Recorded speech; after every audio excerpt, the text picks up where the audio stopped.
Oke. Tasya, Ervan. Anak kecil terekam belakang. Sebelum Tasya atau Ervan mengatakan ini benar atau ada video rekayasa, saya sih pendapatnya gimana mengenai video tersebut? Percaya aku sih. Oke. Aku tuh percaya Kak, karena yaitu dibilang makhluk astral itu adalah ya teman kita juga. Ini sekeliling kita juga banyak. Jadi ya namanya kamera sekarang kan makin canggih ya. Ya. Apa juga bisa kedetek gitu secara tidak langsung. Jadi ya kayak gitu-gitu sih aku hampir percaya. Meskipun kadang-kadang juga ada beberapa orang yang memang pergunakan Iya. era sosial Iya. media ini untuk mengeluarkan video Viral. rekayasa sehingga menjadi viral ya. Tasya, Ervan, bagaimana? Kalau aku yang ini aku tetap menganggap ini rekayasa Oke.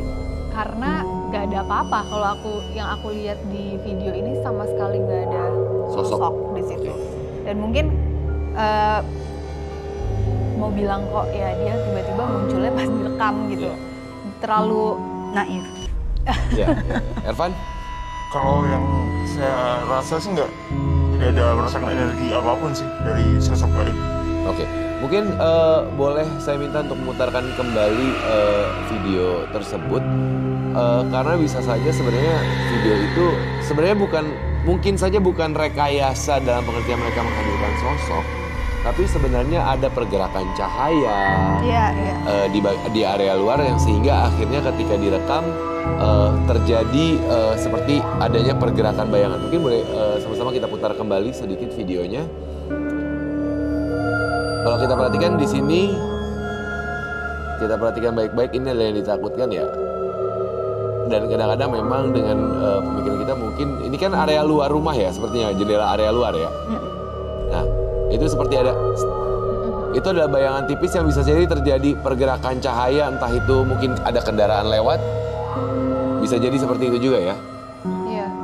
Aku bilang ini rekayasa bukan karena aku ngelihat hantu, kok hantunya gitu sih, bukan. Iya. Karena emang aku nggak ngelihat itu sebagai hantu juga. Jadi aku nggak tahu itu apa. Yang jelas itu bukan hantu. Jadi mungkin lebih spesifik kita bilang rekayasa ini dalam pengertian adalah sebenarnya tidak ada makhluk apapun di dalam video tersebut, Iya. tapi hal yang beredar di sosial media adalah itu video yang menampakkan keberadaan. Iya. Ya kan? Oke. Nah, Sesi sendiri pernah nggak? Nih sedikit penasaran. Pernah merekam Pernah. apa sosok apa? Jadi waktu itu aku terakhir syuting itu di Ramadan kemarin. Oke. Itu aku kira-kira jam 3 Subuh. subuh. Ya. Jam 3 subuh. Terus anak aku kebetulan yang perempuan ikut nikah, yang kecil, dan dia lagi main sama teman-temannya di dekat monitor. Ya. Gitu, aku yang Keisha, kok Keisha belum tidur jam segini, aku bikin Insta story. Iya. Keisha kok belum tidur jam segini nak, gitu nemenin bunda syutingnya. Tiba-tiba tuh di antara teman-teman talent Ya. itu ada sosok bayangan yang dari gini tiba-tiba dia masuk gini, gitu, Oke. ya kan? Dan aku itu baru ngehnya setelah teman-teman aku DM. Setelah diposting Iya. dan kemudian teman-teman Temen aku nge-DM, terus karena mereka tuh berusaha untuk di zoom, karena kan aku kan posting aja Iya, gitu betul. kan. Pas aku lihat juga, iya ya. Terus pas aku mencerna kembali hari itu, ya memang cuma teman-teman talent doang yang ada di situ gitu, tidak ada orang lain. Ya. Gitu. Jadi kan aku tahu, karena kan Talentnya aku siapa saja iya ya. gitu. Tapi ya sosok itu adalah sosok bayangan yang tiba-tiba tuh kayak gitu, cowok pakai baju kotak-kotak. Aku ingat banget pakai baju kotak-kotak, pakai topi. Kayak cuman sekilas pas aku ngambil si Keisha itu, dia tiba-tiba kayak masuk. Lewat di belakang. Oke. Nah, itu yang terjadi ya. Iya. Makanya ngeri, Ketidaksengajaan. video-video. Malah kadang-kadang ketidaksengajaan itu yang bisa merekam keberadaan mereka gitu kan ya. Dan yang pastinya juga memang kadang-kadang saat ini kita harus lebih aware juga terhadap keberadaan video-video yang beredar di sosial media. Apakah ini sekedar video rekayasa atau video buatan atau video yang tidak sengaja, atau adalah video yang nyata menggambarkan keberadaan makhluk tak kasat mata itu. Dan saat ini juga saya akan mengajak teman misteri di rumah, Tasya, Ervan dan juga Sesi untuk menyaksikan video yang kedua.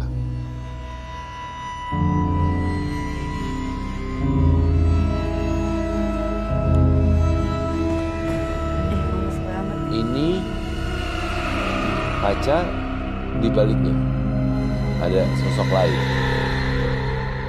Ervan, bagaimana? Editan sih. Gitu. Tasya? Karena terlalu jelas ya. Iya. Antara editan atau itu justru di belakangnya foto. dia memakai baju yang sama. Hanya seperti kesannya cermin. Pantulan, iya. Oke. Atau mungkin anak kembar iseng. Bisa jadi. Bisa jadi.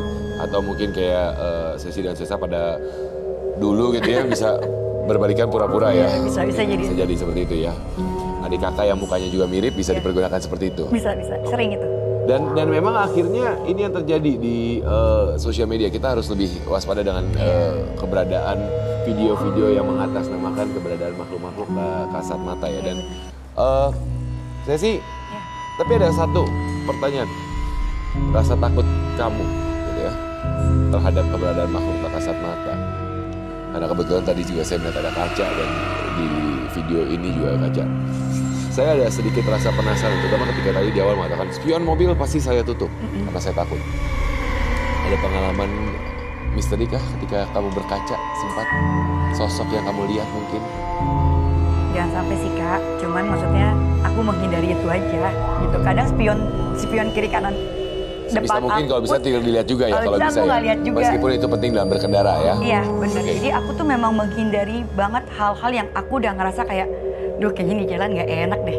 Oke. Tapi merasakan itu, maksudnya ketika. Ngerasa Kak. Iya karena memang kamu sensitif, jadi ketika kamu melewati daerah-daerah tertentu pun juga kamu. Aku pernah punya pengalaman itu juga terakhir itu di bulan Ramadan juga. Ya. Jadi aku itu kalau pulang syuting pagi itu kan kita banyak MTM ya, makanan tengah malam yang akhirnya nggak dimakan gitu kan. Nah aku tuh sering banget bawa pulang. Kalau di lokasi Cibubur itu sepanjang jalan itu banyak banget saudara-saudara kita yang menunggu gitu kan. Betul. Nah akhirnya aku suka kasih tuh Kak gitu.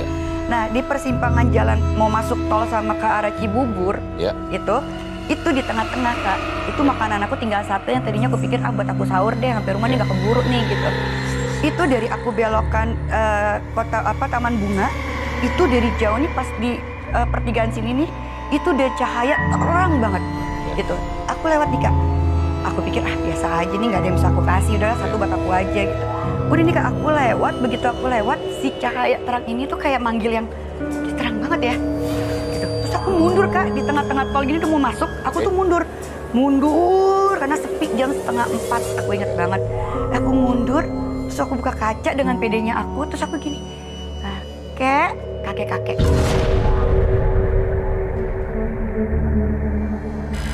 Kek, aku punya makanan, aku bilang. Terus datanglah kakek-kakek ini dengan baju yang bersih banget. Terus bawa kantong itu ya, kantong sampah itu. Yang bersih, pokoknya bersih banget. Kak, aku ingat banget ini terakhir yang aku ngerasain. Itu bersih banget, terus aku, kayak ini ya buat makan. Aku bilang. Terus dia tuh cuman yang senyum sama aku yang gitu Kak. Itu aku ngerasain banget. Dan aku nggak berpikir itu siapa, aku nggak berpikir Kak, nggak. Aku cuma ngasih, begitu aku jalan, aku masuk tol, aku baru gini. Allah. Apa itu tadi? Siapa?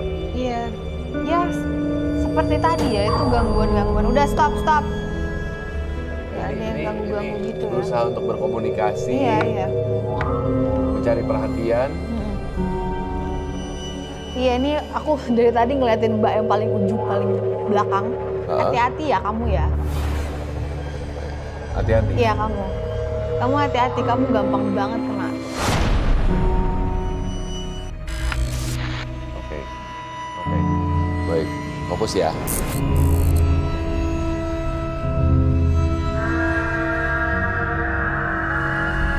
Saat ini saya akan mengundang medium kita yang pertama juga untuk membagikan pengalaman misterinya, ada David. Selamat malam, Mas David. Silakan duduk. David, wira swasta, bertemu wanita parubaya di tempat kosnya. Iya, terima kasih. Teman-teman panelis, silakan duduk. Oke. David. Iya, Kak. Terima kasih sudah bergabung dengan medium. Iya. Mungkin bisa diceritakan baik kepada Tasya, Ervan, Sesi, saya dan juga kepada teman misteri di rumah. Pengalaman misteri yang Anda alami. Iya, baik. Jadi awal mula saya mencari kosan gitu. Saya mencarinya lewat sosial media ya, gitu, dari grup Facebook gitu. Karena saya dipindahin kerja di daerah Jakarta Pusat. Jadi saya secepatnya harus nyari kosan daerah Jakarta Pusat gitu. Awal mula saya tinggal di situ, setelah saya tinggal di situ nggak ada masalahnya malam pertama, malam kedua sampai seminggu.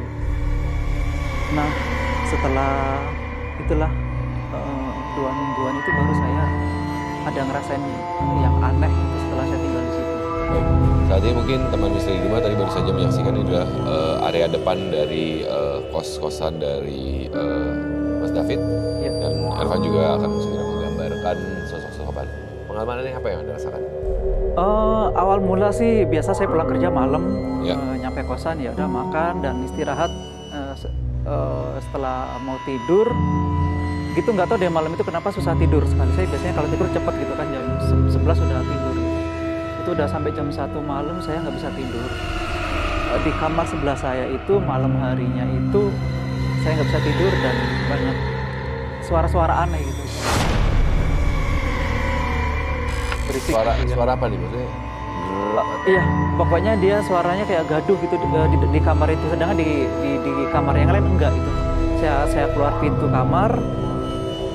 Nah, disitulah pertama kali saya karena kan itu kan kamarnya ada kacanya gitu. Ya. Jadi saya sempat ngelihat sepintas gitu, jadi kayak sesosok perempuan gitu. Cuman dia nggak ngadep ke saya, ngadepnya ke samping. Itu ngadep ke samping, kemudian mukanya itu hancur ya gitu.